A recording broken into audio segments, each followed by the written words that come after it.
Apa hukum sholat pakai parfum yang mengandung alkohol? Alkohol itu adalah cairan anggur.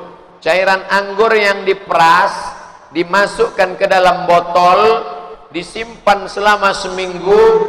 Setelah melewati proses fermentasi, keluar zat baru, berbuih, muncul zat baru secara otomatis. Namanya alkohol, bukan bahasa Arab.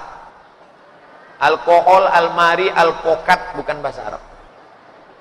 Apakah alkohol itu najis? Ulama terbagi dua. Ulama Saudi Arabia mengatakan alkohol najis. Maka kalau disemprotkan ke baju, baju itu tidak bisa dibawa sholat. Karena dalam Quran dikatakan innamal khamru wal maisiru wal ansabu wal azlamu rijsun. Khamar itu najis.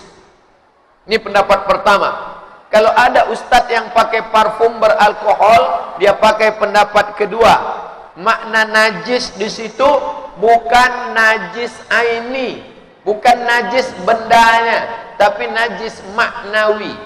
Makanya zaman Nabi dulu ketika turun ayat tentang haram khamar, ditumpahkan khamar di jalan-jalan. Nabi tidak melarang, padahal sebagian sahabat menginjak khamar itu dan masuk ke masjid, karena waktu itu masjid mereka belum disemen dan banyak yang tidak pakai sandal. Ini kelompok kedua mengatakan alkohol tidak najis. Yang pertama mengatakan najis. Saya condong kepada yang mengatakan alkohol tidak najis. Maka kalau berpendapat alkohol tidak najis, maka boleh dipakai. Tapi saya sendiri memakai minyak wangi yang tidak alkohol. Tidak ada alkohol. Ini minyak wangi, bukan minyak sinyong-nyong. Ini parfum untuk dioleskan ke tangan atau ke hidung. Karena malaikat teraniaya dengan bau busuk.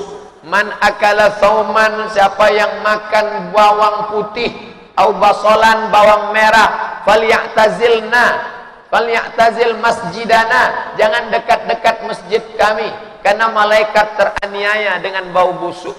Tangan kita ini mengeluarkan asam, zat asam, maka dipakaikan minyak wangi, bagus. Minyak wangi non alkohol. Tapi kalau ada yang pakai alkohol, pendapat yang kedua tidak najis, karena alkohol najis maknawi, bukan ain. Pak Ustadz, saya seorang karyawan perusahaan. Saya merantau dari Jawa. Saya jarang sekali melaksanakan sholat Jumat, karena di camp tempat saya tidak ada masjid, dan ke kampung pun jauh. Apakah saya sudah melakukan dosa? Man taraka sholatal jumu'ah, man tarakal jumu'ata salasa marratin, siapa yang meninggalkan sholat Jumat 3 kali berturut-turut tahawunan, tanpa ada alasan, taba Allahu ala qalbi, Allah mengunci hatinya. Tapi bapak-bapak yang bertugas, karyawan-karyawan yang sip-sipan, maka ganti-gantian, sip ini Jumat, sip depan jaga.